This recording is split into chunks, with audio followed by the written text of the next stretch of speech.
Ahí estamos.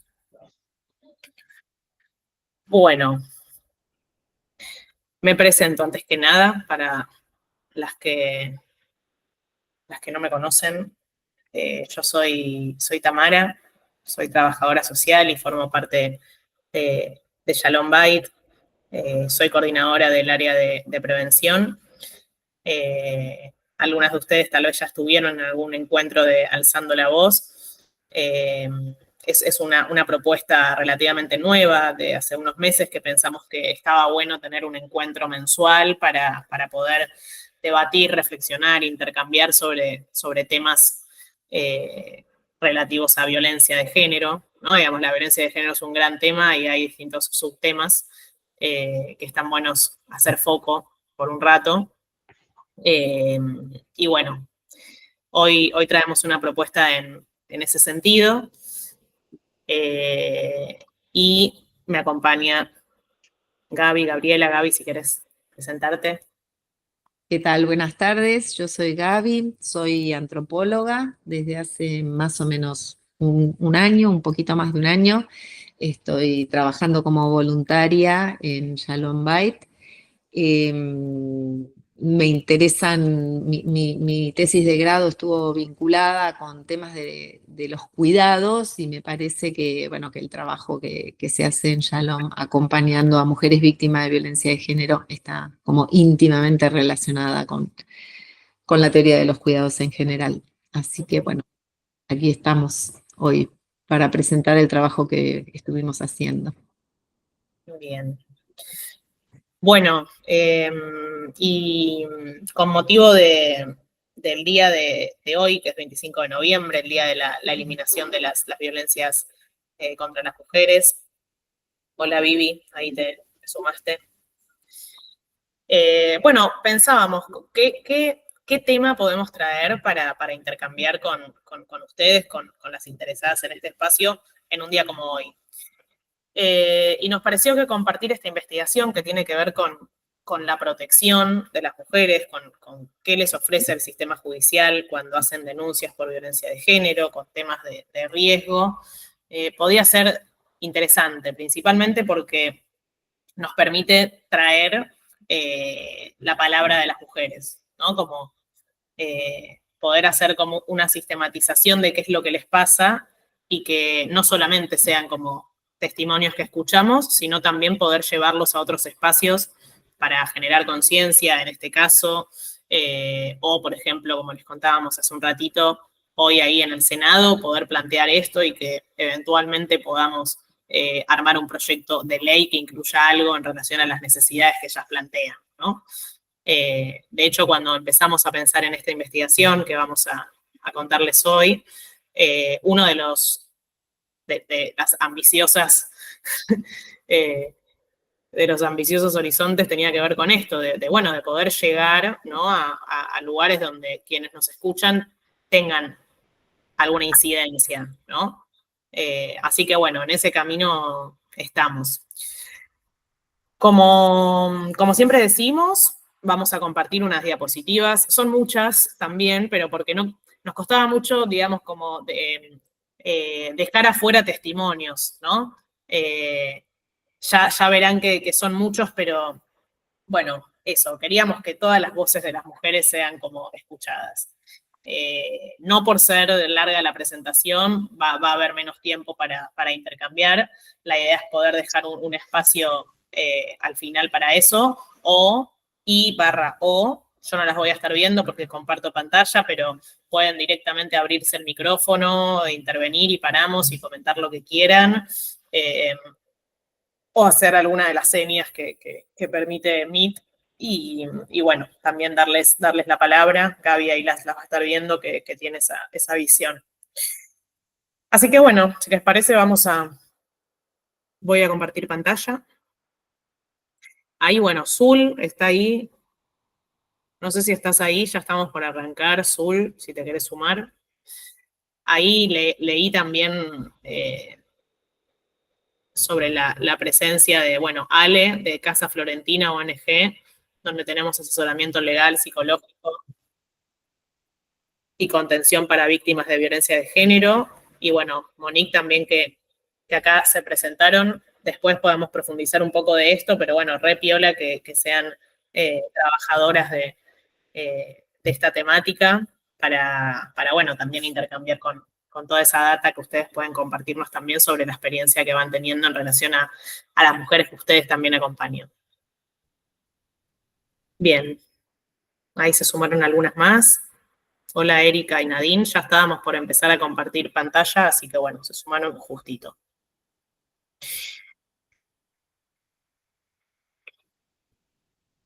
Voy a acá, compartir pantalla.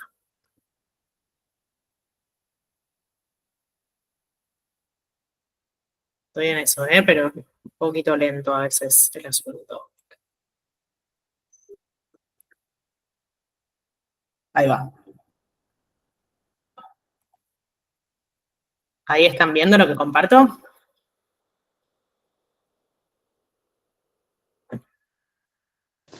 Sí, se ve, Cami. Buenísimo. Bien.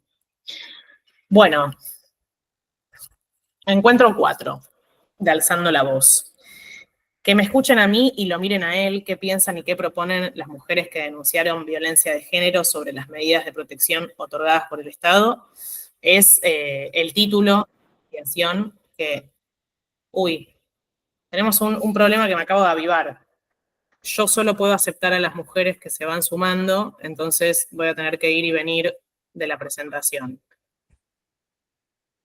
Disculpen por la desprolijidad. No pasa nada. ¿Hay Bueno, forma de que comparta yo, si no? no pasa nada. Si Bueno, no les jode, vamos a no, ir. vamos de a poquito. Y venimos. Bueno, este es el título, como les decía, de la investigación, que fue un título que, digamos, en las investigaciones, por lo general, lo último que se elige, ¿no? Y por eso es tan significativo. Ya nos meteremos un poco en el porqué, pero me imagino que hay algo de eso que se les empieza a imaginar, ¿no? Que me escuchen a mí y lo miren a él. Bueno, ¿por qué hicimos esta investigación? Hay chicas, Aluna, que esté con el micrófono abierto, si puede cerrarlo, por fin, que se escucha mucho.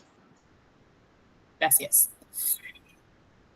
Porque, bueno, esto, ¿no? Estamos convencidas de que cualquier discusión respecto de la protección de las mujeres debe incluir las voces de sus protagonistas. Muchas veces se agota, ¿no? Esta idea de lo que puedan decir las mujeres como testimonio.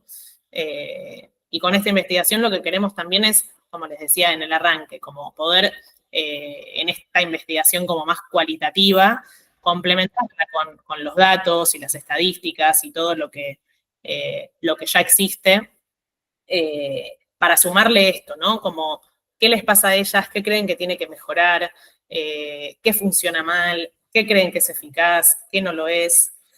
Y en la imagen queríamos incluir a las hermanas Mirabal, que bueno, en conmemoración a su asesinato, al ser víctimas de femicidio, se estableció el día del 25 de noviembre como el día de la eliminación de las violencias de género. Me salgo un cachito para aceptar a alguien que se quiere unir. Ahí estamos.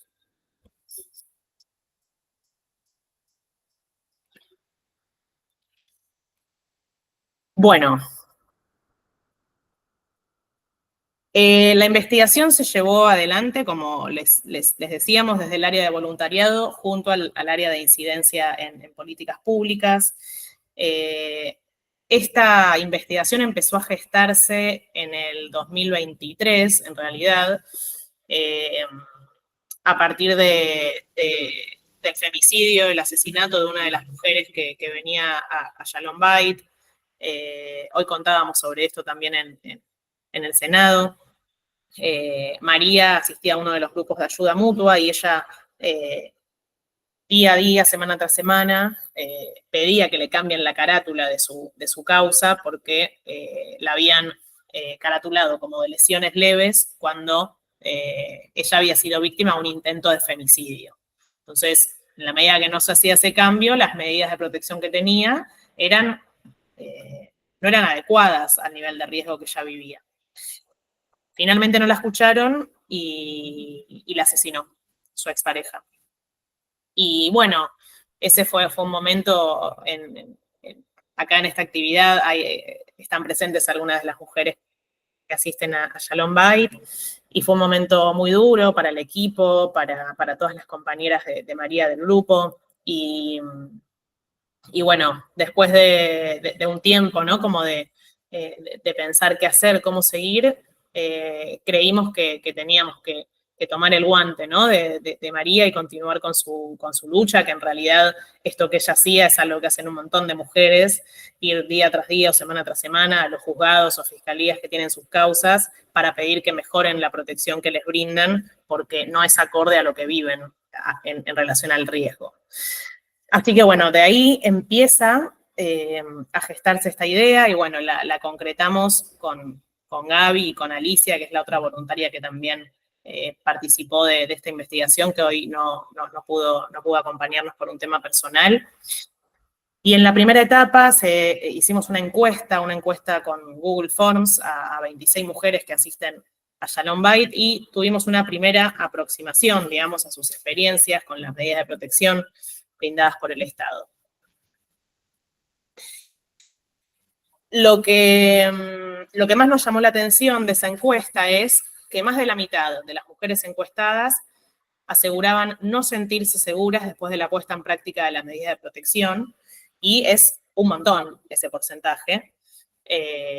Puntualmente la respuesta a la pregunta fue que no disminuyó la intensidad del miedo después de la puesta en práctica de estas medidas de protección.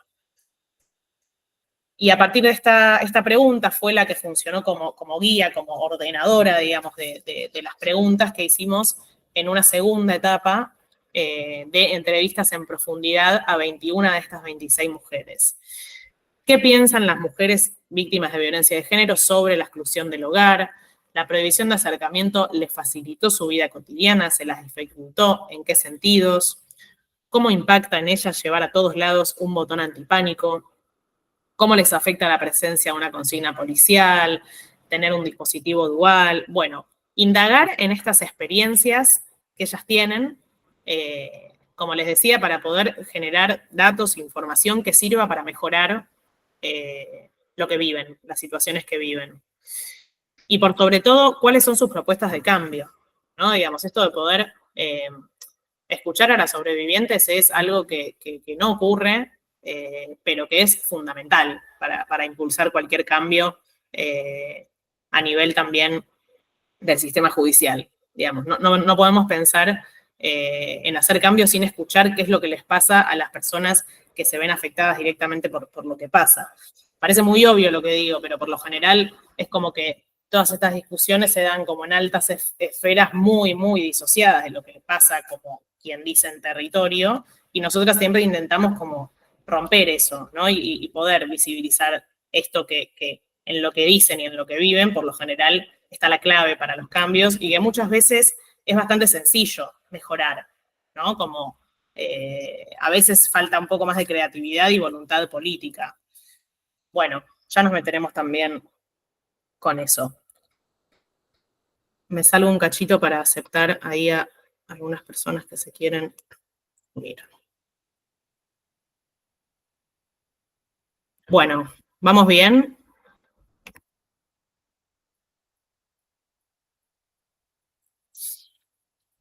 ¿Están ahí? Sí, Tami, se oye re bien, se ve bien. Buenísimo. Bárbaro. Bueno, muy bien. Entonces yo ahora voy a ir contándoles un poco, hicimos como una separación un poco analítica de cada una de las medidas de protección, pero es a los efectos explicativos. A veces hay que entender que hay más de una medida al mismo tiempo y que los comentarios y las experiencias tienen que ver con cómo estas medidas también se van articulando. La idea es que definir un poco la medida, supongo que muchas de ustedes ya conocen en qué consiste, otras no, así que por eso hacemos una primera definición y un primer acercamiento a la medida. Después vamos a tomar testimonios de las experiencias de las mujeres con esas medidas y tratar de analizar esos testimonios para sacar ciertas conclusiones. Cualquier cosa que no se entienda, cualquier aporte que quieran hacer, no sé, levantan la manito. Yo no sé si llego a ver a todas las participantes, pero... Pero cuando levantan la mano se muestra quién la levanta. Ok, perfecto. Entonces, o aportes o dudas, cosas que no se entiendan, anda más rápido, anda más despacio, está abierto el canal. Bien, muy bien. Entonces, la exclusión del hogar es una medida de protección que en los casos en los que el agresor y su víctima están conviviendo, el Poder Judicial otorga para justamente excluir de la unidad doméstica al agresor y de esta manera evitar seguir aumentando el riesgo de esa convivencia y que las mujeres deban dejar el hogar con sus hijos. La medida la dicta el Poder Judicial, pero es llevada a la práctica por la policía. Esto lo destaco porque ahora cuando veamos los testimonios, en algún momento va a haber comentarios de las mujeres respecto de su experiencia con el procedimiento de la notificación y la ejecución de la exclusión del hogar. Bien. Ahí ya paso, pero me salgo para admitir que hay 4 personas. Bueno, entonces ahora voy a ir leyendo algunos testimonios sobre lo que las mujeres, después de haber tenido la experiencia de la medida, piensan de ella. Acá, por ejemplo, Lucía nos dice, estábamos separados hace mucho tiempo, pero conviviendo, y él no se quería ir. A mi casa no podía venir nadie, ni los amigos de mis hijas. No se podía organizar un cumpleaños porque a él le molestaba todo. Él llegaba de trabajar y nosotras nos encerrábamos. Sin la medida no se hubiera ido. En este punto quiero parar y destacar una serie de cuestiones que es importante tener en cuenta. No solo la convivencia es una condición que existe antes de la medida de la exclusión del hogar, con lo que se vive previa a la exclusión, una situación de tensión mayor, como una acumulación de la tensión y de la violencia, sino que todas las mujeres con las que hablamos, que tuvieron la experiencia de esta medida, tenían niños menores de edad al momento de la exclusión. Y otro aspecto es que muchas veces las mujeres llegan al momento de hacer la denuncia y de que se les otorgue la exclusión después de haber hecho reiterados intentos de separarse. Bien, continúo. Camila, por ejemplo, dice, todavía está así, después de la exclusión me sentí liberada acerca de cómo vestirme, peinarme, de todo, de cómo hablar, si me pinté, si no me pinté, qué decir, qué no decir. Y Lila comenta, fue vivir más relajada, más feliz, no tenía que preocuparme por si los nenes podían o no jugar a algo. Entonces acá también lo que aparece, bastante constante, más allá de las experiencias heterogéneas de las mujeres, es que después de la exclusión del hogar se vive como un alivio significativo, al menos al interior de la casa, ¿no? Del hogar. No quiere decir que el hostigamiento cese, por supuesto. Ahora pasaría a la siguiente. Los dos testimonios, estos que siguen, se refieren a lo que yo les decía del procedimiento, de la forma en la que se lleva a cabo la notificación. Muchas veces las mujeres, después de hacer la denuncia y de que les dan la notificación para el agresor, son ellas mismas quienes llevan a la comisaría para acelerar el proceso burocrático la notificación. Y la policía les dice, bueno, ok, voy a ir, y ellas deben volver al hogar después de haber hecho la denuncia, donde conviven con su agresor. Así que imaginen la situación de tensión en ese momento. Lucía que tuvo una experiencia que ella describe como bastante traumática acerca del procedimiento de la notificación, dice: pensé que lo iban a notificar en la puerta, y no, la policía entró hasta la habitación y le dijeron que se tenía que ir. Y mi hija y mi sobrina estaban jugando arriba y salieron a mirar y había 3 policías parados. Así que también eso fue bastante traumático. Por el contrario, Lila recuerda una situación diferente. Ella dice: me dieron la exclusión del hogar ese mismo día. No me dejaron volver sola a casa, un patrullero nos acompañó. Lo único que pedí era que me dejaran entrar a mí antes, porque los nenes estaban con él. Primero esperé a que los nenes salgan y ahí aproveché y le dije: mirá, hice tal cosa. Y bueno, fue como dura la situación. Dentro de todo, ese momento fue más tranquilo de lo que yo pensé. Yo tenía miedo de que fuera mucho peor. Entonces, vemos en estos 2 casos cómo el proceder un poco discrecional de la policía deja improntas en las mujeres y en lo que es una gran preocupación de esas mujeres, la impronta que deja en sus hijos, deja una impronta significativa, ¿no? En un caso tenemos una mujer que estaba esperando que la policía llegara, que no llegó, al día siguiente tuvo que volver a ir a la comisaría para decir: por favor, necesito que me digan cuándo van a venir, y no tuvo tiempo ni de preparar a sus hijas, ni a la hija, ni a la amiguita de la hija, y el recuerdo es un recuerdo traumático. Por otro lado, Lila, la policía la acompaña, la policía da lugar a su pedido de entrar ella primera, antes de que salieran, o sea, después de que salieran sus hijos, y su registro del procedimiento es más tranquilo de lo que había pensado que podría llegar a ser, ¿no? Entonces acá vemos la importancia de la formación de los funcionarios en tratar de registrar de qué manera llevar a cabo el procedimiento. Sí, y agregar a esto, que acá ya como que se empiezan a asomar, ¿no? Algunas de las cosas que están mal y que funcionan mal en el sistema de protección que está vigente, ¿no? Para las víctimas de violencia de género. Y esto de a veces naturalizar, ¿no? Que una exclusión de hogar es así, ¿no? Y que se va a hacer de determinada manera. Bueno, pero puede ser mucho más cuidadoso, digamos. Las prácticas pueden ser mejores, ¿no? Porque también a veces pareciera que incluso nos pasa a nosotras, ¿no? Muchas veces cuando asesoramos a una mujer que llegó a Shalom sin haber hecho una denuncia y la asesoramos en relación a cómo va a ser eso, es como casi prepararla para una experiencia que puede ser traumática, ¿no? Y tampoco debería ser así.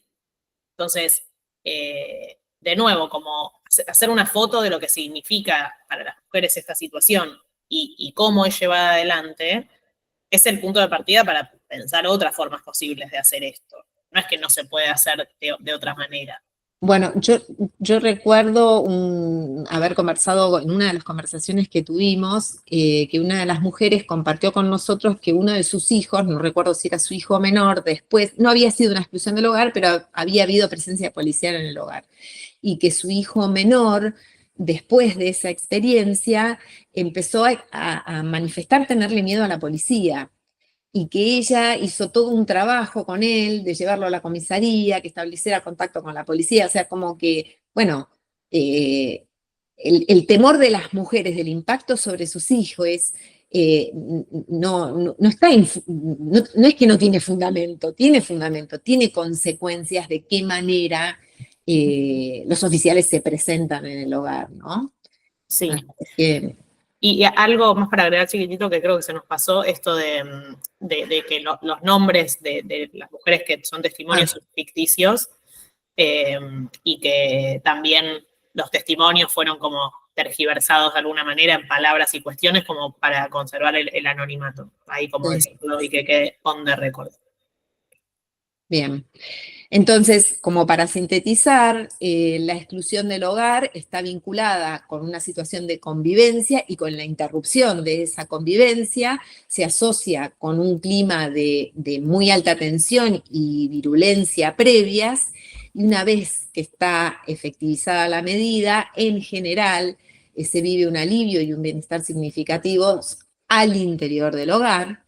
Vuelvo a repetir, eso no quiere decir que la violencia cese, que el hostigamiento cese, ya vamos a ver que hay otras formas de continuar con el hostigamiento, y nosotros destacamos la importancia de qué modo se lleva a cabo el procedimiento, a cargo de aquellas personas que deberían ser empáticas, que deberían acompañar y tener una perspectiva de género para que los impactos de estos procedimientos sean lo más leves posibles. Para las que se fueron sumando recién y engancharon en la mitad de la presentación, un poco supongo que saben, pero estamos haciendo como un repaso de los resultados de una investigación que hicimos en Shalom Bait sobre medidas de protección y las experiencias de las mujeres. Bien.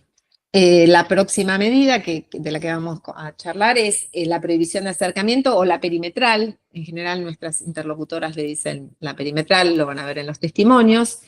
Esta medida busca proteger a las víctimas, prohibiéndole al agresor acercarse o establecer cualquier tipo de contacto con ellas. Muchas veces esto lleva a una confusión, porque está esta idea de que la perimetral establece una distancia de alejamiento, pero esto también se refiere a todo tipo de contacto, ya sea por terceros, por redes sociales, por medios digitales, etcétera. Y el Poder Judicial lo establece por un tiempo determinado, ¿no? La prohibición de acercamiento. Entre el conjunto de mujeres con las que nosotros conversamos, esta fue una medida muy frecuente y en términos generales aumentó la percepción de seguridad que nos manifestaron las mujeres previo a la medida y post-medida. No obstante, la oportunidad de después de conversar con ellas un poco más en profundidad nos permitió identificar ciertos grises, ciertas cuestiones que tal vez no se responden en el te sentiste más segura o te sentiste menos segura, ¿no? Ahora vamos a verlo un poco a través de los testimonios. Muy bien, acá Lili lo que comenta es que la perimetral significó sacárnoslo de la cabeza, que su voz dejara de estar en mi mente. Eso fue enorme. Más o menos en la misma línea, pero ya acá empiezan a aparecer estos grises que les mencionaba antes, está el testimonio de Mariela. Ella dice, cuando me otorgaron la perimetral por tiempo indefinido y se la otorgaron también a mi hija, me cambió literalmente la vida. ¿Por qué?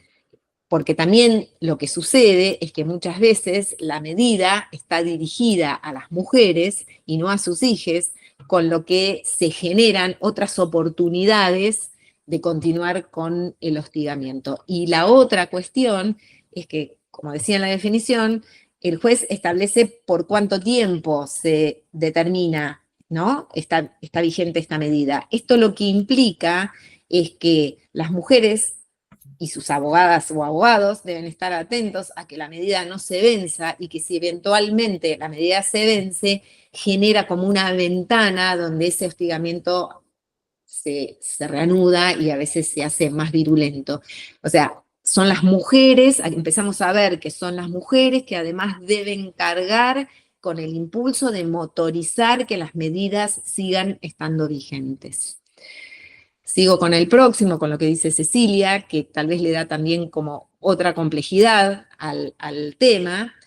Ella dice, siempre que hubo medidas perimetrales, él las cumplió. Entonces, o él las cumplió o yo me protegí, porque él vivía a 2 cuadras de mi casa. O sea, él trabajaba a 1,5 cuadras. Entonces, no se podía cumplir, porque yo sí me resguardaba de no salir, de estar acompañada, de no estar sola. Es decir, hay circunstancias en que se puede dictar la perimetral y que puede establecer que el agresor no se puede acercar a 500 metros y sin embargo estas personas pueden tener domicilios cuya distancia sea menor que 500 metros o puedan trabajar en una misma institución. Esto también hemos tenido ejemplos, situaciones de estas.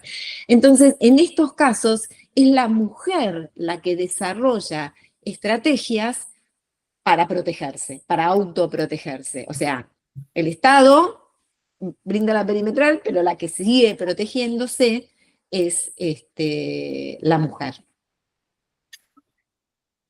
¿Seguimos? Sí, dale. Bien, aquí Lila dice, él nunca se acercó, sí rompió las medidas llamando a través de terceros, eso sí siempre, agresiones por teléfono, echándome siempre la culpa. Ese es el día de hoy que todo esto es culpa mía. Y Victoria, por ejemplo, comenta, el agresor violó la perimetral metiéndose en reuniones de Zoom escolares durante la pandemia. Entonces, acá lo que vemos es que los incumplimientos, o esto que les comentábamos antes, ¿no? Como que el agresor, los agresores muchas veces cumplen la distancia física, pero buscan estrategias ellos para seguir agrediendo a través de otros medios. Y el aporte acá de Lucía, a nosotras nos resultó como particularmente interesante, porque ella lo que dice es, muchas veces la perimetral depende más de otro que de vos, porque si vamos a lo que es un papel, o sea, no hay alguien que efectivamente haga cumplir una perimetral. Es decir, que la perimetral no tiene un efecto coercitivo concreto sobre el agresor, ¿no?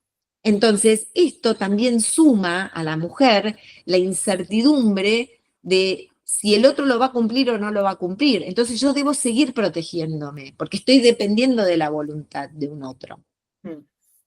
Sí, también algo que vamos a volver también después es que como estas nuevas formas, ¿no? O de las estrategias que van encontrando los denunciados, los agresores para seguir, ¿no? Como ejerciendo violencia, también tiene el correlato con que frente a los incumplimientos tampoco hay consecuencias o sanciones lo suficientemente duras como para que dejen de hacer lo que hacen, ¿no? Y en esto también entra esto que dice Lucía de es un papel, digamos, porque después las mujeres se ocupan también de denunciar los incumplimientos a través de sus abogados y abogadas, si es que tienen, y si es que les dan bola también en relación a eso, pero no pasa nada en relación a ese incumplimiento, digamos, no es que no sea una sanción económica, algo que realmente los afecte para que sean compelidos a cumplir, ¿no? Con estas medidas. Entonces, como va tomando esta complejidad también.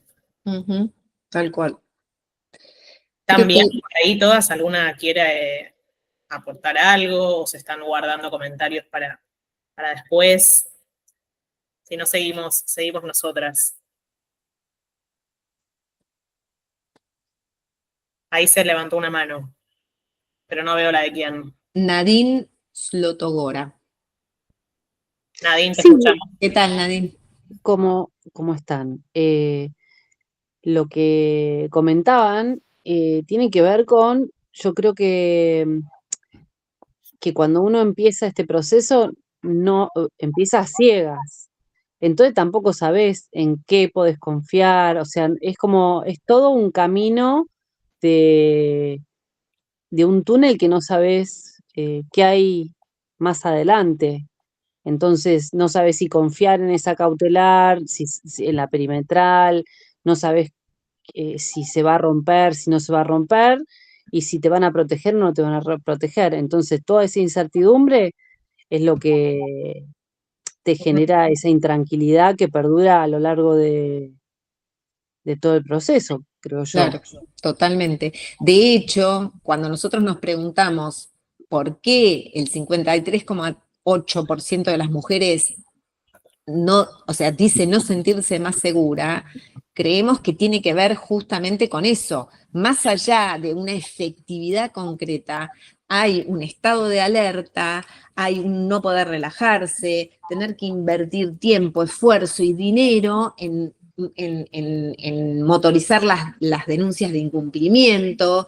O sea, eso repercute en la calidad de vida y eso también tiene que ver con la percepción de cuán seguras están o no. Si pueden confiar en los sistemas o no pueden confiar en los sistemas, ¿no? Es tal cual. Yo lo que en la encuesta, antes de anotarme para participar, es lo que yo no logro nunca entender por qué la víctima tiene que salir a buscar esa protección legal. ¿Por qué la víctima no tiene, o sea, no tiene quien la proteja? Entonces, es parte de todo lo mismo. O sea, es como eh, en los grupos y en el chat paralelo y todo, tenemos esa, siempre es la falta de protección legal, ¿no? Y la incertidumbre.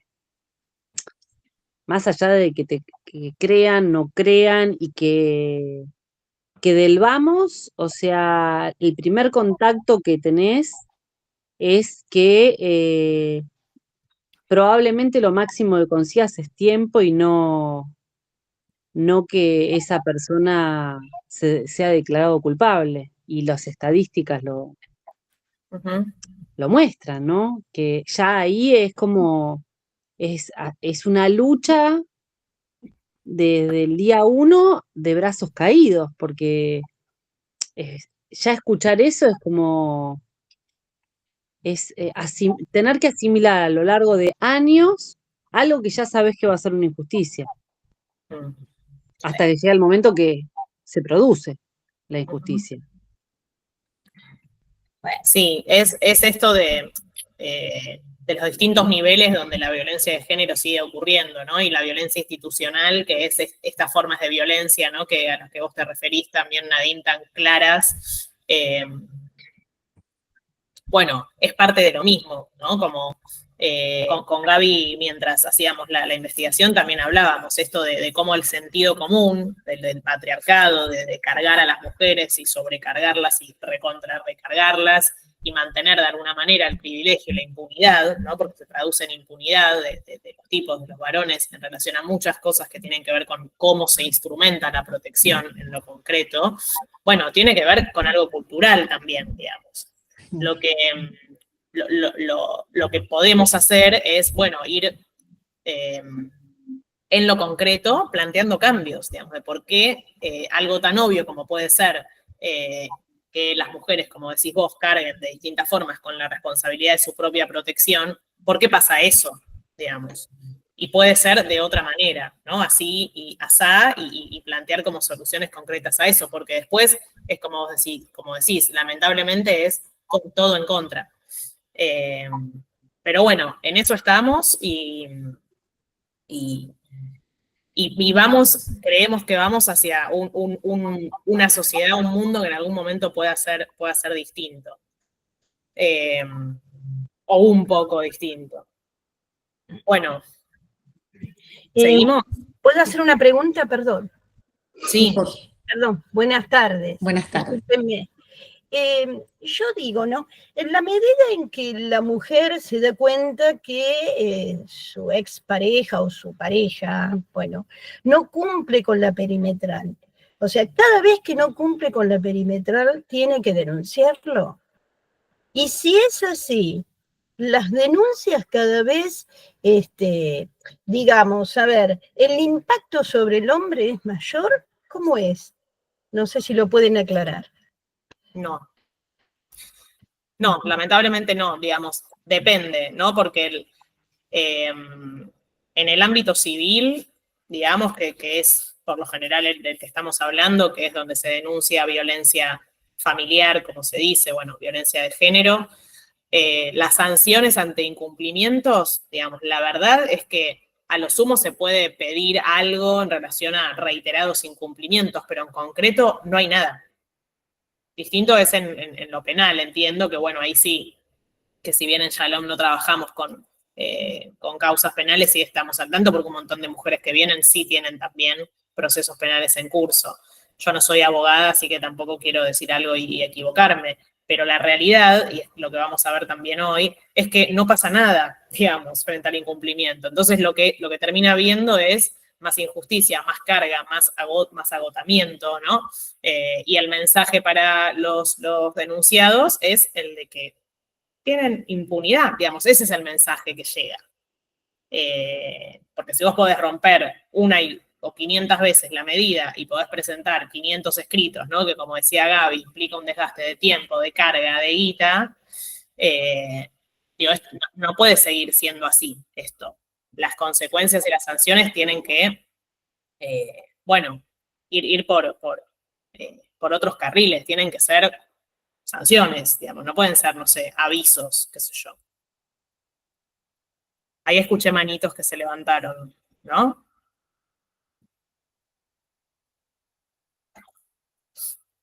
¿Alguna más, chicas, quiere hacer algún comentario o continuamos?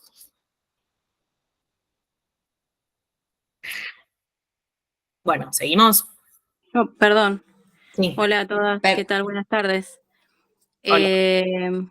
Bueno, en cuanto al tema puntual, ¿no? De las medidas de previsión de acercamiento, yo creo que también cuando las dictan desde el juzgado, a veces es como que utilizan un cliché que es como que lo ponen en todos los casos de la misma manera, ¿no? A veces no incluyen a través de terceros. A mí en mi caso particular, por ejemplo, me pasó que cuando me dictaron la medida de previsión de acercamiento, mi agresor en ese momento utilizaba a sus hermanas para acercarse, para preguntar, para pedir fotos de mis hijos, cosas que yo no pude denunciar como un incumplimiento porque no estaba especificado en la medida inicial, ¿no? Entonces tuve que ir otra vez a ampliar la denuncia, manifestar todo esto y para que directamente me ampliaran las medidas, ¿no? Como que incluyan esos ítems también. A veces es eso, que las medidas iniciales que se dictan son demasiado básicas.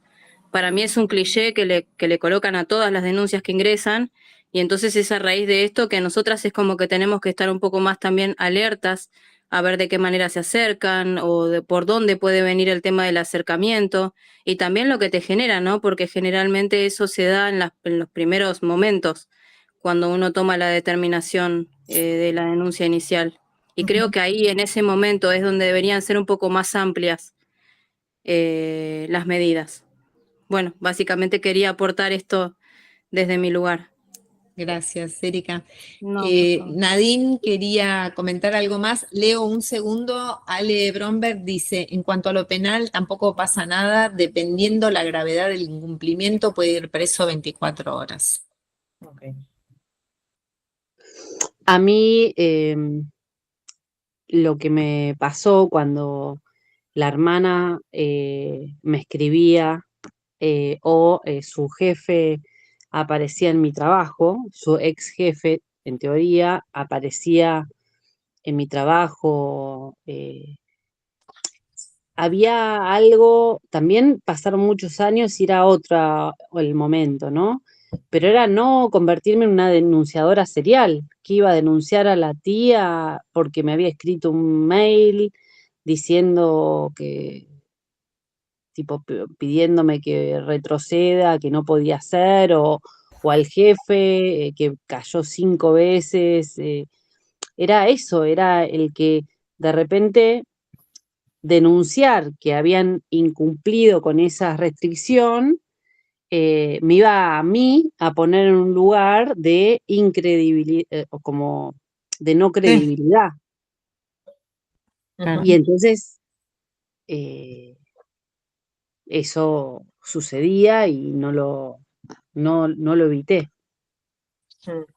Claro. Sí, es que termina pasando eso, una se pone, digamos, en el lugar más estratégico de repente en vez de ir y hacer las denuncias que querría hacer. Pero sí, la verdad es que, Nadine, lo que vos decís es una posición que todo el tiempo se debaten, ¿no? Las mujeres sobre respecto del qué hacer y que incluso desde el equipo también a veces planteamos, ¿no? Como los distintos escenarios y cómo moverse estratégicamente. Tiene que ver con eso. Bien. Bien. ¿Seguimos? ¿Sí? Sí.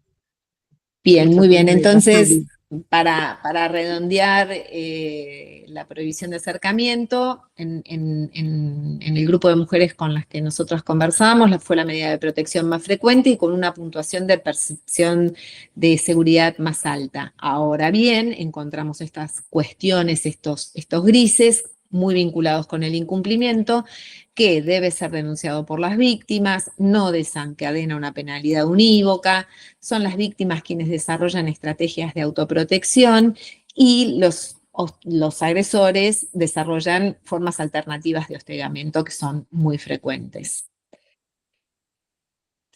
Bien. Ahora pasamos a la consigna policial. La consigna policial consiste en la presencia de un policía en la puerta del domicilio de la víctima. Se ordena en casos de riesgo alto y de riesgo altísimo.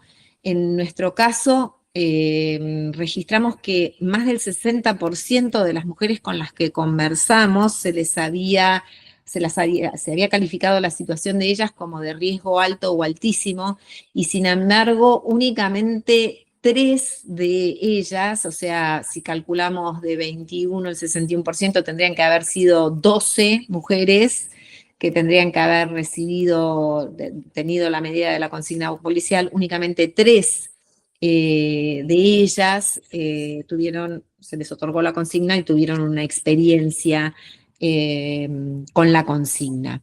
En términos generales, las 3 estuvieron de acuerdo con que la presencia de la consigna aumentó su percepción de seguridad, pero al mismo tiempo la presencia de la consigna genera toda una serie de ambivalencias. Veamos un poco a ver qué es lo que nos fueron diciendo. Y también como sumar que piensen que nosotras tenemos una muestra representativa como, bueno, baja, 26 mujeres, digamos, 12 de alto riesgo, o no, sí, más o menos. Sí, sí. Imaginemos, digamos, de las miles de mujeres que denuncian, ¿no? Digamos, en un año, la cantidad que quedan con un riesgo alto o altísimo sin una medida de protección acorde, ¿no? Como intentar también tomar dimensión de esto. Bien, a ver, Macarena cuenta lo siguiente. La consigna me dio seguridad porque él vino y la consigna le dijo, no, usted no puede estar acá, y se fue. Me dio seguridad con respecto a él, pero me dio un conflicto con respecto a mis hijos. Uy, mamá, imita, ¿no? Macarena lo que le decía a la hija. Uy, mamá, sos una exagerada. ¿Por qué policía en la puerta? ¿No te da vergüenza? ¿Qué dice la gente? ¿Qué dicen los vecinos? ¿Qué van a pensar? Es papá. Bueno, seguiría con próximos testimonios como para sumar, ¿no? Tener la consigna implicó para mí revictimizarme, contar cosas, explicar. Con mi hijo la policía estaba en la esquina, no se enteró nadie salvo el director de la escuela. No quería que fuera el hijo del padre violento. Esto es lo que dice Lorena. Y Martina dice, me sentía más protegida, pero era estresante para mí y para mi hijo. Te cuidan, pero también ponen alerta a toda la cuadra. Mis vecinos no sabían nada. Ahí me di cuenta de que hay que dejar de callar. Entonces, lo que a nosotros nos parecieron como muy ricos estos testimonios, porque si bien las 3 dicen haberse sentido más seguras, como dije antes, la presencia de la consigna les genera un sentimiento de ambivalencia que está vinculado con la vergüenza, que está vinculado con el estigma, y es como si aflorara una suerte de moralidad respecto de la mujer o la situación de la mujer que borra la vergüenza que debería tener el agresor, ¿no? O sea, por un lado estaba, no recuerdo ahora el nombre, no sé si era Lorena, que decía, yo no quería que mi hijo fuera catalogado en la escuela Sí, como el hijo del violento, o Macarena, que decía, yo me sentí más segura, pero mi hija me decía, mamá, ¿qué van a pensar los vecinos? Y el tercer testimonio que dice, bueno, yo también me di cuenta que había que dejar de callar. Y esto también nos llevó a preguntarnos, si bien va más allá de la experiencia de las mujeres, esta idea de la vergüenza debe cambiar de bando, de cómo debemos trabajar a nivel colectivo, a nivel comunitario, a nivel vecinal, porque hay casos, y hemos tenido, recuerdo haber conversado con una de las mujeres que decía que los vecinos le preguntaron, ¿pero por qué está? Y ella explicó, y los vecinos le dijeron, pero vos nos tendrías que haber dicho, porque nosotros vamos a estar atentos. Entonces, yo no creo que esa sea la respuesta de todos los vecinos, debe haber vecinos a los que evidentemente les molesta la presencia de la consigna, pero si este es el cambio más lento, es la famosa batalla cultural, el cambio más a largo plazo, pero bueno, cambiar la marca del lugar, ¿no? Que no sean las mujeres las que portan la marca. También asociada a esta misma situación es que las mujeres dicen, bueno, ¿por qué tenemos que tener nosotras la consigna? Ese es el otro planteo, ¿por qué la consigna no se le asigna al agresor, ¿no? Y sabemos de experiencias que hubo en Salta y en Río Grande, donde hubo jueces o juezas que dictaminaron que la consigna debía controlar al agresor para que la mujer no tuviera esa carga, ¿no? Esa cuestión paternalista de estar mirando a la mujer.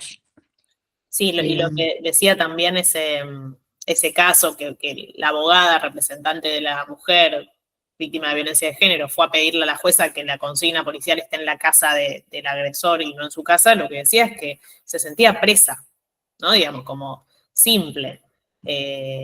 Denunciar violencia de género y sentirte, digamos, presa, avergonzada, y un montón de otros sentimientos que tienen que ver con sobre lo que vamos y volvemos, ¿no? Como la mirada de la justicia, del sistema judicial, haciendo foco en las mujeres, en sus cuerpos, en sus actividades, y no en lo que hacen estas personas que terminan viviendo con más libertad que las mujeres, digamos. Y esto trasciende los sentimientos que las mujeres puedan tener. Esto es algo como concreto, si salís a la puerta de tu casa y está ahí la policía, que esto es ir siempre como un poco más allá, ¿no? Obviamente que, bueno, lo que hay hoy es esto, y si la consigna policial está en el domicilio de la víctima y es lo que hay para protegerse, iremos por eso, pero también plantearemos, digamos, lo que puede cambiar y ser diferente, ¿no? Porque tampoco es que implica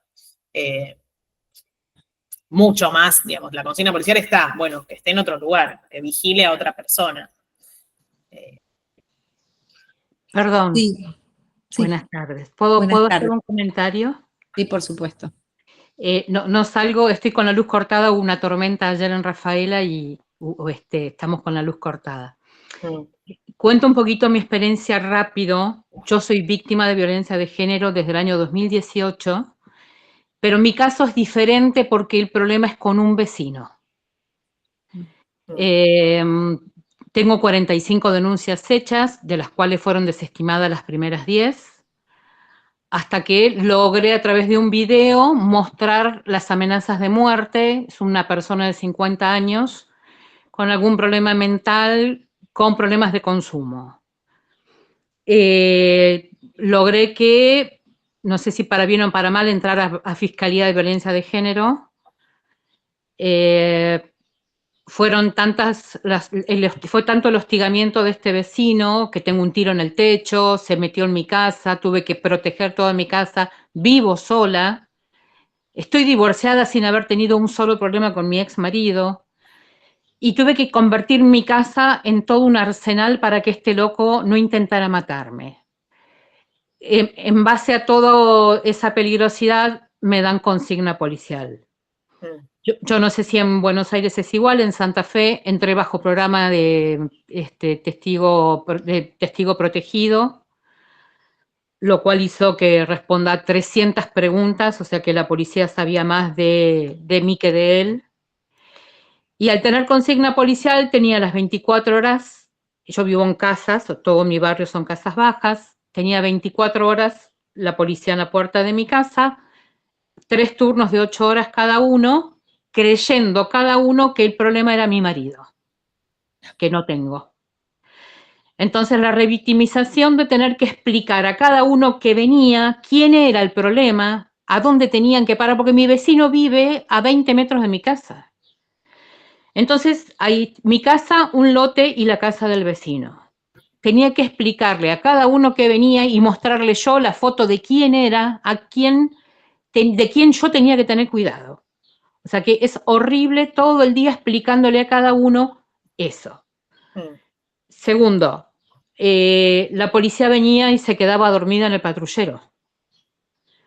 Entonces, yo no estaba segura con ninguna de las presencias policiales, porque en realidad uno se ilusiona con cada medida que toma la justicia, creyendo que eso va a ser la solución. Y este tipo hacía las 1001 mientras la policía estaba dormida dentro del patrullero. Intentó acuchillar a más de uno de los custodios, porque se brotaba, y entonces no quería la policía actuar por miedo a perder su trabajo. Y yo viví 5 años con custodia policial, que Puyaro la sacó porque levantó todas las custodias para que salieran a la calle, pero si no, hasta el día de hoy seguramente tenía custodia policial. Y no, la solución no fue esa. Al contrario, fue de terror, revictimizarme, sufrir violencia de parte de cada uno de los policías que venían a mi casa y que yo les proponía algo y me mandaban al diablo, me insultaban, filmaciones y videos y mensajes de texto donde tuve acoso de parte de la policía. Entonces, para mí fue una experiencia de terror, sinceramente de terror. Y hasta el día de hoy sigo desde cero, como si nunca hubiera pasado nada, con las mismas amenazas, con los mismos problemas. Tuve también restricciones, no de acercamiento, porque la policía consideraban en un tribunal de familia, porque lo mío no es tribunal de familia, es todo penal. Y bueno, consideraban que lo único que podían hacer era que no tuviera hostigamiento por ninguna, a nivel digital o a nivel, ni por redes, ni por celular, porque me filmaba el loco todo el día. Y bueno, conclusión, sigo siendo víctima de violencia de género y por eso estoy como voluntaria para atender a otras mujeres, porque la ex fiscal que a mí me tocó durante 5 años, que se jubiló, dice hasta el día de hoy que la justicia no es la solución para nada. Y creo que tiene razón. Este fue mi testimonio. Bueno, gracias por compartir. No veo cuál es tu nombre.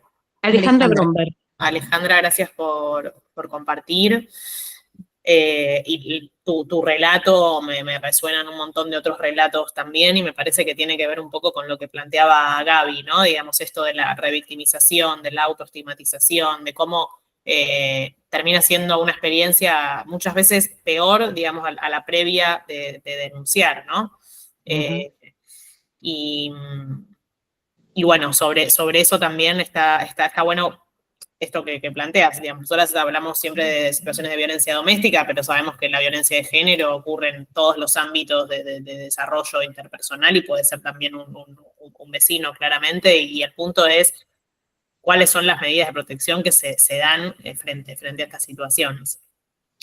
Yo siempre que hablé con las fiscales que me correspondieron, que fueron 2, siempre me dijeron que la fiscalía no está para solucionar nada, no está para prevenir, sino está para actuar en casos concretos. Y el caso concreto es obviamente que la víctima llegue o acuchillada o haya asesinada. Entonces, preventivamente desde la justicia no existe ninguna herramienta. En mi caso, desde el lado penal, incluso se me asignó, acá existe una red que se llama Centro de Ayuda Judicial, se me asignó una abogada que tampoco hizo nada. Ponía excusas continuamente, me presenté como querellante y ponía excusas continuamente para no seguir con mi causa. Entonces, yo sola, perdiendo horas durante horas en fiscalía para que me atiendan, durante horas en la unidad regional para denunciar a los policías, horas y horas perdidas de mi vida por un loco que tampoco se justificaba, me decía la fiscal que le hicieran yo pedía una pericial psiquiátrica. Me dice, si se lo hacemos y salta, que tiene un problema, va a salir inimputable y todos tus esfuerzos son en vano. Entonces no sabes para dónde moverte. Pateé todas las puertas habidas y por haber, en provincia, en ciudad, todo, y por eso terminé yo siendo yo voluntaria, haciendo ahora una diplomatura en la Universidad Nacional de Córdoba para acompañante de ayuda comunitaria, para acompañante de mujeres en estas situaciones, porque veo que yo en mi propia situación no encuentro ninguna solución. Entonces es como que la mirada está puesta en esta diplomatura en que hay que prevenir y no hay que esperar hasta lo último, porque no hay solución para lo último. Bien. No. Bueno, vamos a avanzar, que nos quedan poquitos minutos, Sí. así también podemos dar un poquito de tiempo, a lo mejor excedernos un cachito para un poquito más de intercambio. Bien, el botón antipánico, entonces ahora vamos al botón antipánico. Es una medida de protección tecnológica que es complementaria a la restricción de acercamiento. O sea, la idea es que la mujer cuenta con un dispositivo, ya sea una aplicación en un teléfono celular o un dispositivo independiente en el que puede apretar un botón y desencadena una alarma o puede llamar por teléfono en el caso de que ella registre que su agresor está incumpliendo con la perimetral. Existen estas dos modalidades. Cuando la víctima desencadena la alarma, también se desencadena un operativo, ¿no? Iría directamente a los testimonios. Esta fue una medida como muy frecuente dentro de el grupo que nosotros analizamos. Van a ver que se repiten mucho los problemas técnicos o tecnológicos, con lo que a veces nos quedamos con la sensación de que la efectividad no se pudo evaluar porque en realidad nunca funcionaba el teléfono, ¿no? Marina dice, nunca fue útil, la batería no duraba ni 2 horas, llamé para informarlo, dijeron que tenía esta falla y que me iban a llamar para programarlo en el celular. Nunca me llamaron, el botón es un accesorio estresante, una carga más. De vuelta acá aparece esto del victimocentrismo, ¿no? Es la mujer, el Estado le da a la mujer una herramienta para que ella misma se defienda y la herramienta no funciona, ¿no? Con el gasto correspondiente para el Estado y la falta de protección en definitiva. Cecilia dice, fue lo mismo que la nada misma. Nunca funcionó. Lo cambié 2 veces. Mi teléfono no era compatible con esa aplicación que ofrecían, entonces me dieron como un celular chiquito que no funcionaban las baterías, se descargaban enseguida, me llamaban de monitoreo, me preguntaban por qué estaba apagado y les explicaba. Fui y me lo cambiaron. Y pasó lo mismo, así que después ni lo usé. Pasaría a la siguiente, que es como una repetición, se le terminaba la batería cada rato, se apretaba sin querer y me rodeaba la policía, era una molestia, pero cuando lo tuve que devolver no me gustó nada. Además, me amparaba a mí sola, no a mis hijos. Por momentos sentía cierta protección, pero todo el tiempo pendiente con esa sensación de alerta, ¿no? Aparece de vuelta, como la perimetral, no dirigida a los hijos, la preocupación por los hijos, la sensación de ambivalencia, ¿no? Por un lado, siento que no me protege, pero lo entrego y no me termina de convencer a entregarlo. Y el último testimonio, el de Lorena, que dice, lo usé una sola vez, no lo vi como algo útil, me perturbaba, era algo revictimizante, todo el tiempo recordándote la situación en la que estás, todo a cargo de nosotras, en lo judicial también. Entonces, nuevamente, aquí aparece la carga, la revictimización, la responsabilidad de que esté cargado, acordarse de llevar el cargador, tener que autoprotegerse, el victimocentrismo. Estas son las miradas negativas. También hubo personas que consideraban que el botón antipánico era algo que ellas tenían, un elemento que ellas podían controlar en una situación caótica. Este es el caso de Lucía, que dice, el botón antipánico es algo que tenés vos. A mí me pasa algo y yo agarro el celular, aprieto y alguien me va a venir a socorrer. Si él se acerca, yo tengo la posibilidad de pedir ayuda. Alguien sabe dónde estoy, alguien te ubica, te asiste. Por ahora nunca lo tuve que usar. Es que me parece que hay tantas cosas que uno se le escapan de control, que no podés controlar, que vivís sometida en una situación, que el hecho de saber que el celular es algo que vos podés hacer con él, es como como un beneficio. Me parece que a veces uno necesita tener el control de algo y entonces, no sé, mínimamente esto, ¿no? O sea, vuelven a aparecer los temas que más allá, ¿no?, de acá el problema puntual del tema tecnológico, el tema de la autoprotección, el tema del victimocentrismo, el tema de que no, y que los problemas técnicos no permiten ni evaluar la efectividad, ¿no? A ver, si querés avanzar, Tami. Bien, acá, entonces, percepción heterogénea respecto de la medida, la sensación de ambivalencia, el aumento de la percepción de seguridad, restitución del sentimiento de control e independencia, y lo que aparece siempre, la percepción de la sobrecarga, más responsabilidades, el teléfono no funciona, hay que arreglarlo, hay que cargarlo, hay que elevarlo con ellas, y el enfoque victimocéntrico, ¿no? La carga de la responsabilidad y de la propia protección, nuevamente, sobre los cuerpos de las mujeres y no de los agresores. Y por último, tenemos el dispositivo dual. Este dispositivo consiste en una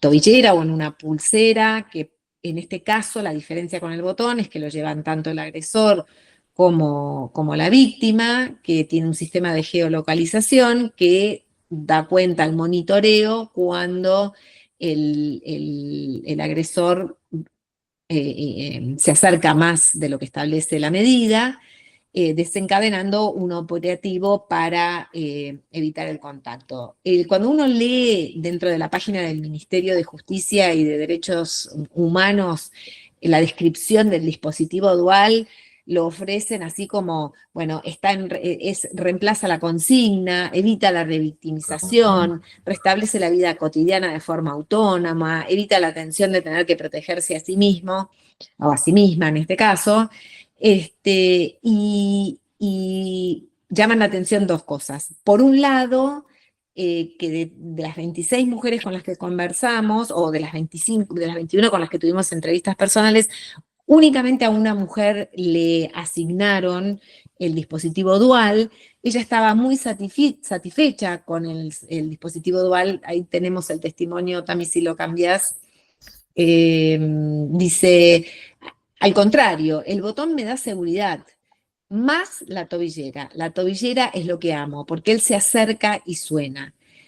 En el caso de esta mujer, el agresor desarrolló estrategias de hostigamiento a las 2, 3 de la mañana, se aparecía por la casa, rompía la perimetral, entonces desencadenaba un operativo de seguridad. A la mujer la despertaba la policía, tenía que llenar una serie de formularios.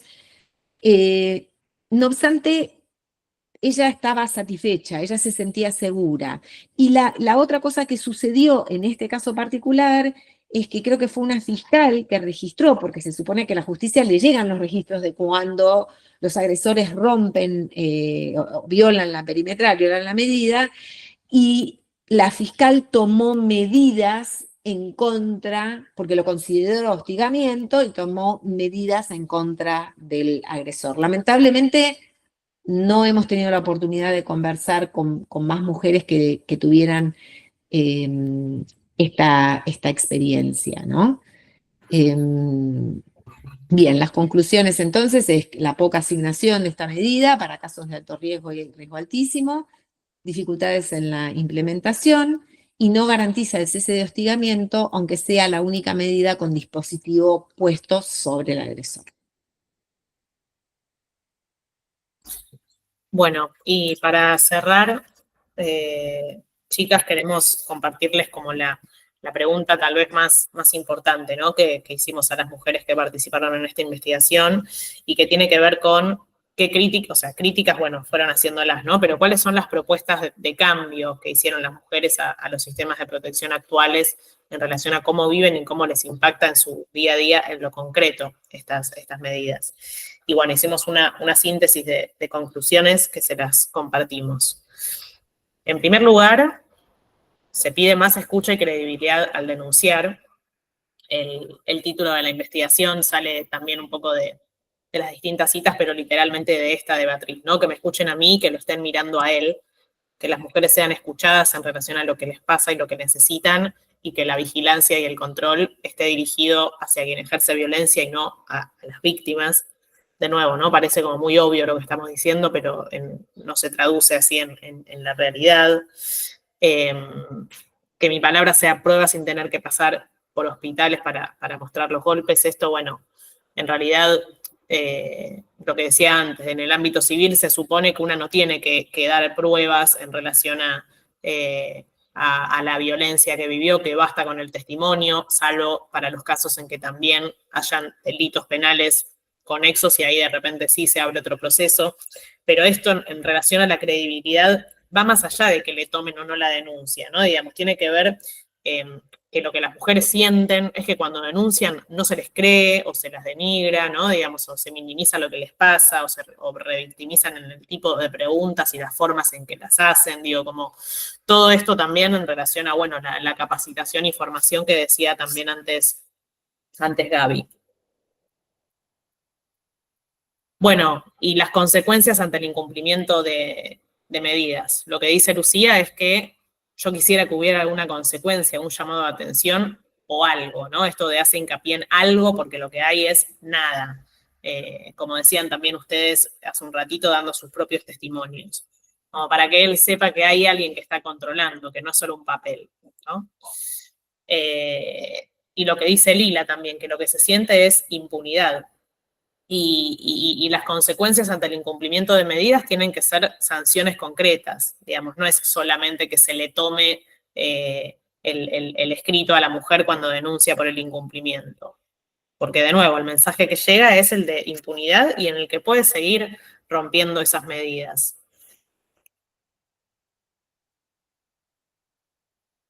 Bueno, un rol más activo del Estado frente al incumplimiento de alimentos. Esto también es súper importante. Victoria acá pone, digamos, prácticamente brinda una solución al problema, ¿no? Que también es algo que escuchamos un montón de mujeres en Shalom que lo piden, en relación a que si el padre no cumple con los alimentos, que es un derecho de los niños y niñas, se haga cargo del Estado, digamos, porque también es responsable de esos niños y niñas, y porque además, si no, lo que ocurre es que la carga vuelve a caer sobre las mujeres, ¿no? Digamos, y seguimos sumando un montón de cosas de las que hay que seguir ocupándose cuando en realidad los alimentos provisorios son una medida de protección. Tami, Ale y Nadine levantaron la mano.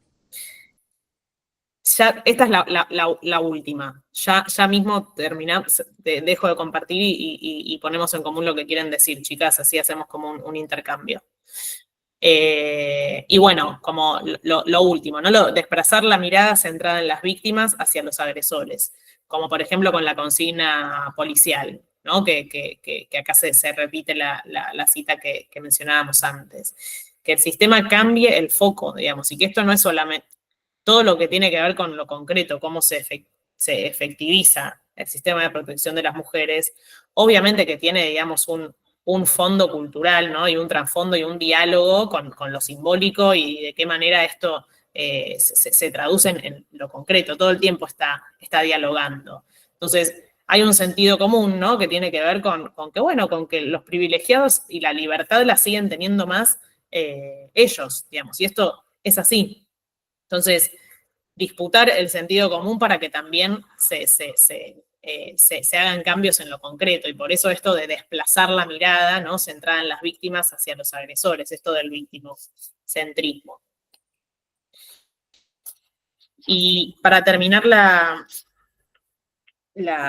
exposición, queríamos dejarle este testimonio, que también es de una de las mujeres, que lamentablemente es excepcional, digamos. Lo normal es que no se sientan protegidas, pero lo que ella nos dijo es que frente a la pregunta que le hacíamos de cuándo cree que el agresor se sintió, digamos, limitado, que se le ponía un límite en el ejercicio de su violencia, cuando él se dio cuenta que yo no estaba sola, cuando se dio cuenta de que había alguien que me apoyaba, que estaba la justicia detrás, él se dio cuenta de eso y ahí yo creo que se calmó, cuando se dio cuenta de que la justicia me estaba protegiendo.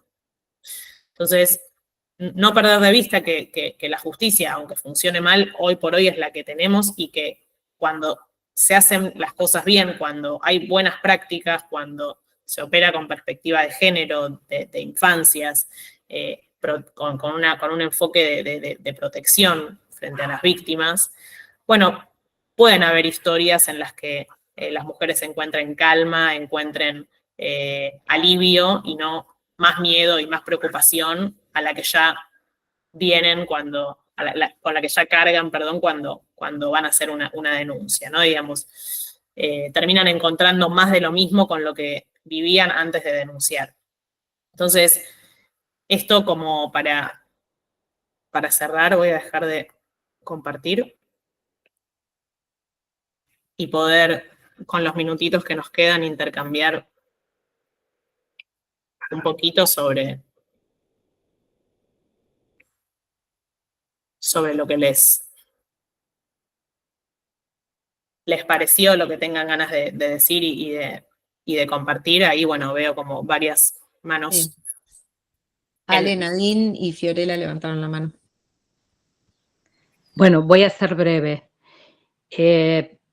Con respecto a lo que se está tratando de hacer ahora, Córdoba ha implementado un centro integral de varones para varones judicializados, con la idea también de no solamente esperar la cárcel para ellos, sino tratar de reinsertarlos y de revertir su conducta del por qué ese patriarcado tan metido hace que tengan esa conducta con las mujeres. Obviamente que no se logra como en todos los casos al 100%, pero sí es algo que está bueno ponerlo en práctica.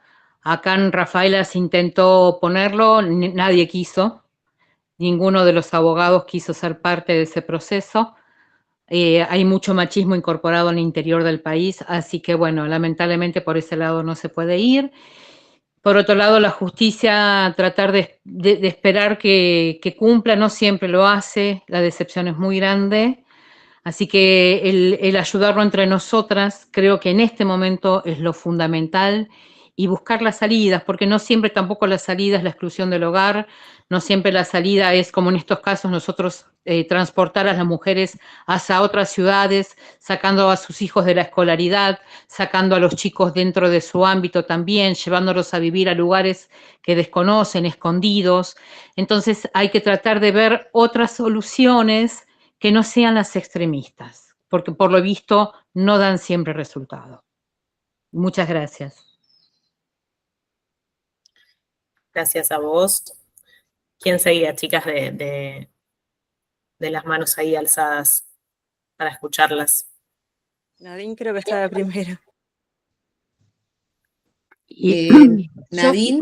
Yo justo hoy, o sea, yo por muchos años no hice la demanda de alimentos y hace un año el abogado, casi como una estrategia, hizo el pedido de alimentos. Pasó un año y el domingo, ayer, me dice, bueno, voy a tener que citar a los testigos. Yo le digo, mira, yo te voy a ir a ver porque no entendía. O sea, si ya el juicio en lo penal estaba cerrado, o sea, lo que quedaba en lo civil, ya habían decidido no revincularlo y solo quedaba boyando lo de alimentos, que era algo que nunca quise yo, pero que todo el mundo me dice es un derecho de Astor, no es para vos, es para él. Pero realmente no lo quiero, ¿no? Y hoy voy y van a citar a 5 testigos que lo que tienen que acreditar es que yo no soy millonaria. Entonces, es como, no entiendo nada. O sea, no es una obligación del padre. O sea, le dije, pero si duda que es el padre, hagamos un ADN. Porque, o sea, acá lo único que hay que probar es que es el padre. Porque si es el padre, ya tiene que compartir los gastos conmigo. A pesar de que yo no lo quiero. Pero ya el cómo hay que demostrar que, o sea, hace 11 años mantengo a mi hijo y tengo que demostrar que no soy millonaria, que no soy Gianni Versace. Es ridículo. Entonces yo hoy estoy en la duda de llamar y decirle, abandona todo. No quiero que molestes a 5 personas que van a tener que ir de manera presencial a decir que yo soy una laburante de toda la vida, que trabajo de los 17 años y que no me regala nadie la plata. O sea, no entiendo. O sea, todo es Sí, inentendible. cuando decimos que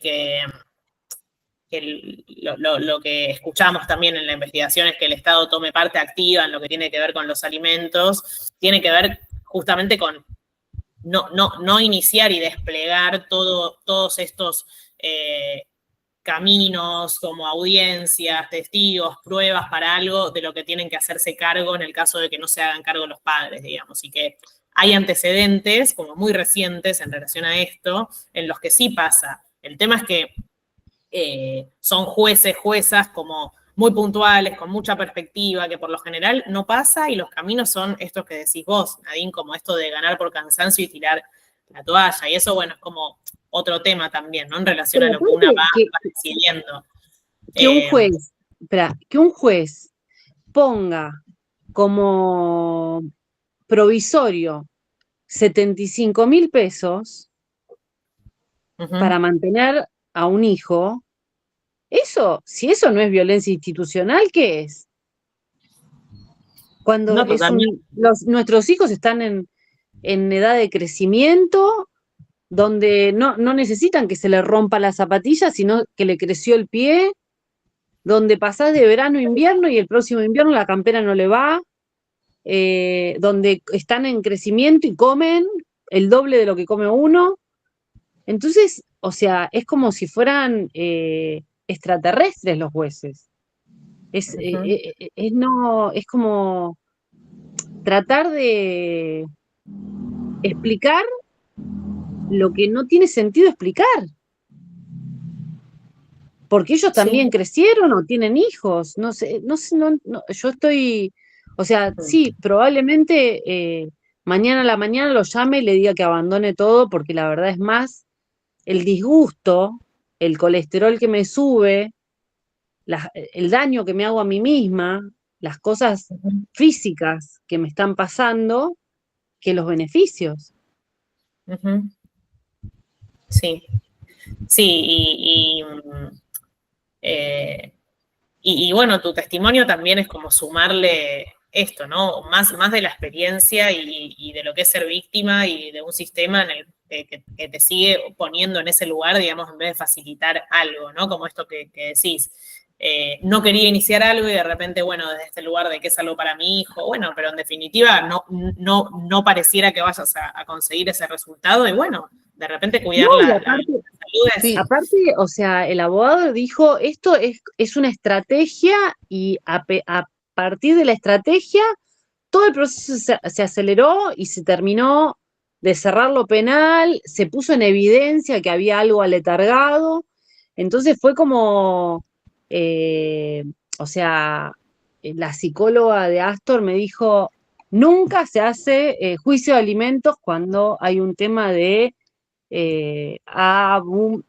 ¿no? En el medio. Entonces, la verdad es que, sinceramente, no.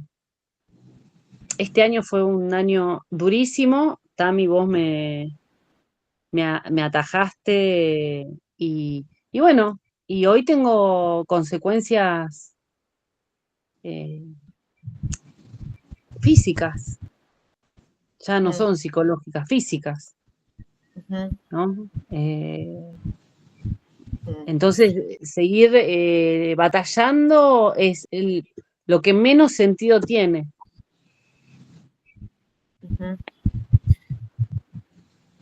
Y bueno, Nadine, a veces es como que sobran las palabras, ¿no? También de escucharte y me sale decirte, bueno, que estamos acá y que te entendemos y que sí, en definitiva, mientras todo esto siga ocurriendo, lo más importante es como preservarse una, ¿no? Digamos, de lo que fuera que vaya pasando, de la misma manera que te preservaste a vos y a tu hijo en todos estos años en relación a lo que venís haciendo para protegerlo, de la misma manera ahora, ¿no? Como reconocer esos límites propios para poder vivir lo mejor posible y seguir estando acompañada por espacios y equipos que entiendan esto de la misma manera que vos, ¿no?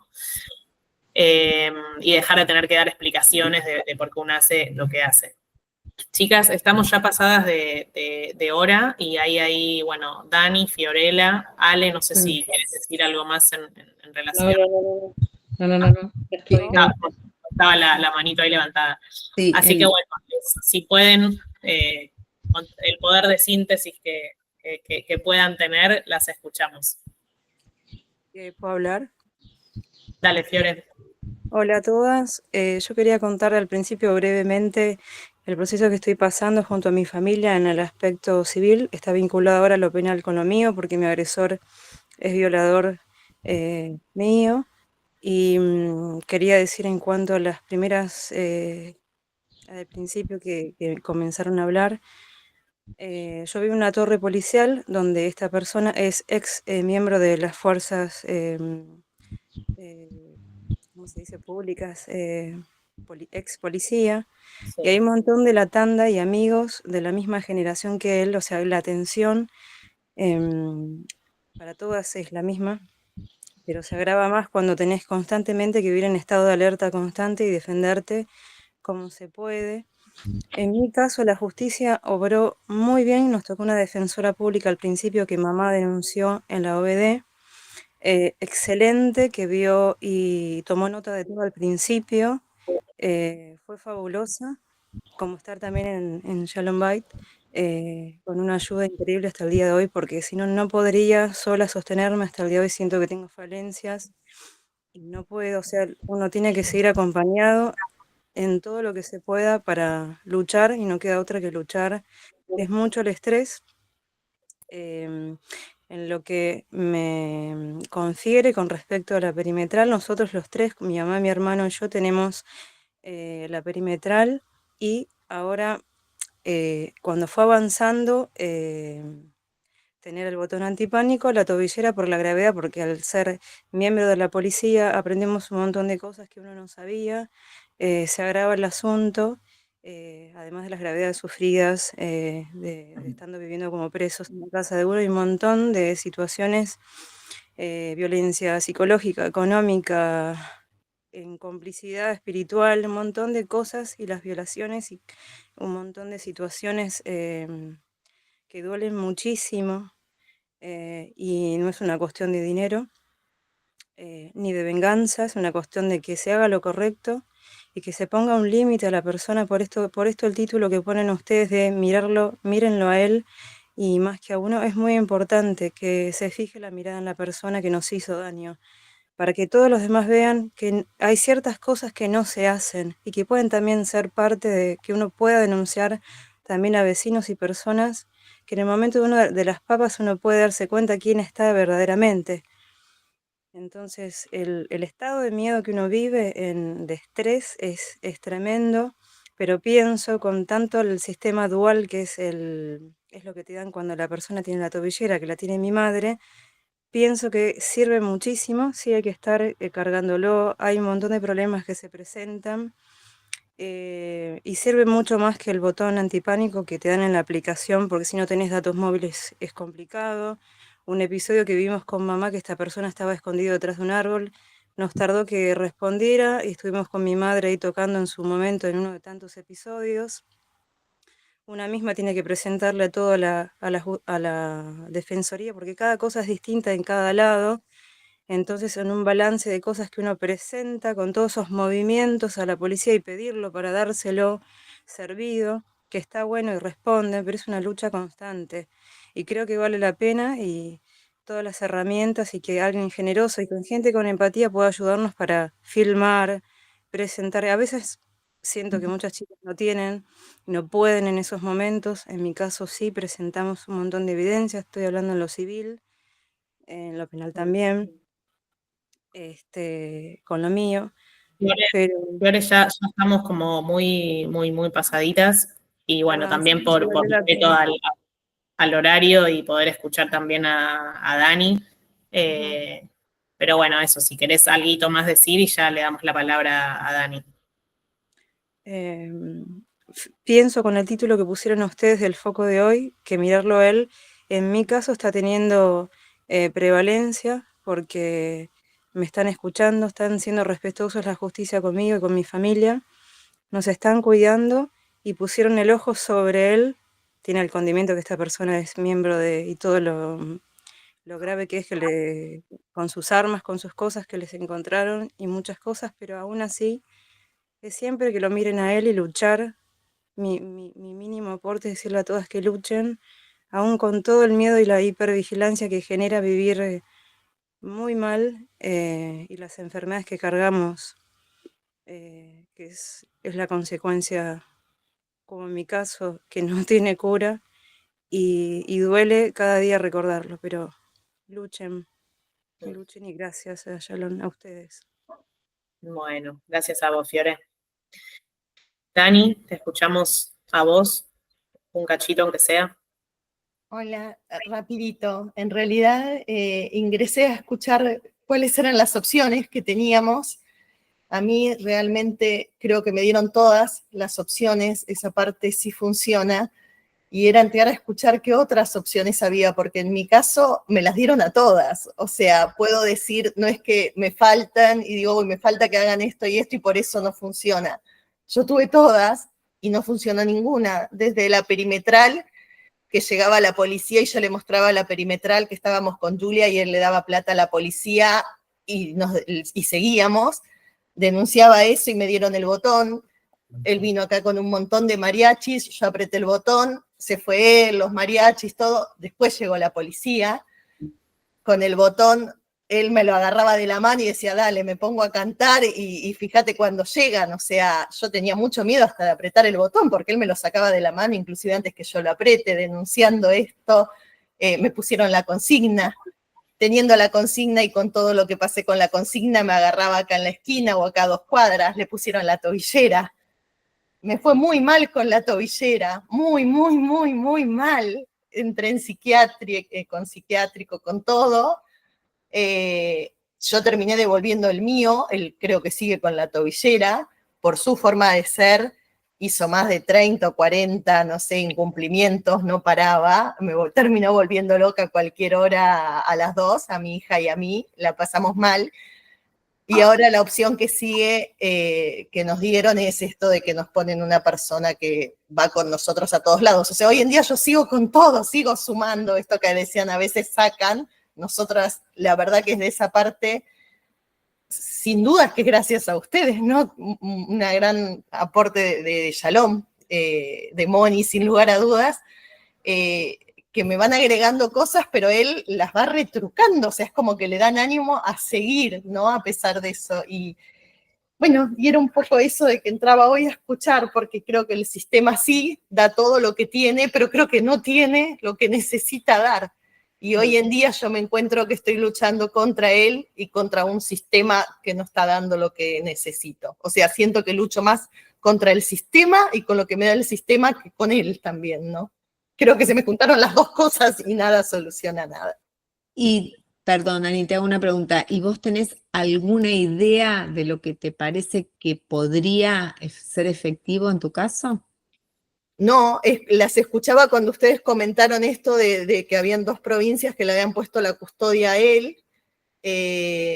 Yo mis custodias pasaba, lo dijo alguna de las chicas hace un ratito, las mías se quedan dormidas, hay cantidad de días que no vienen, yo vivo llamando porque nos faltan, entonces ¿hasta dónde sirve que la custodia la tenga él si realmente eso es que lo va a proteger, que me va a proteger, ¿no? Porque sí, yo cuando no vienen acá no salgo, digamos, sé cuándo están o no, de la otra forma no sabría. Él tiene puesta la tobillera, así que no cambiaría mucho tampoco que tenga una custodia, porque tiene la tobillera y se ríe de la tobillera con una cantidad de incumplimientos avisados a la fiscalía. Así, por parte de Central de Alarmas, no por mí, porque me cansé de hacer denuncias penales. Pero bueno, no sé, por eso entré a escuchar a ver qué opciones habían dado y cuáles eran los otros puntos de vista para ver, que yo hoy desde mi lado siento que lo que hay lo tengo, pero que no alcanza y que lucho contra 2 cosas, contra el sistema con todo lo que eso genera, porque no es gratis, es un montón de llamados y de presentar y de todo, y a su vez con él que sigue estando el doble de presente, porque retruca cada cosa al máximo, pareciera. Sí. Sí, Dani, esto también es lo que planteaba Gaby en algún momento, ¿no? Esto de la presentación, de cómo muchas veces se van poniendo como límites.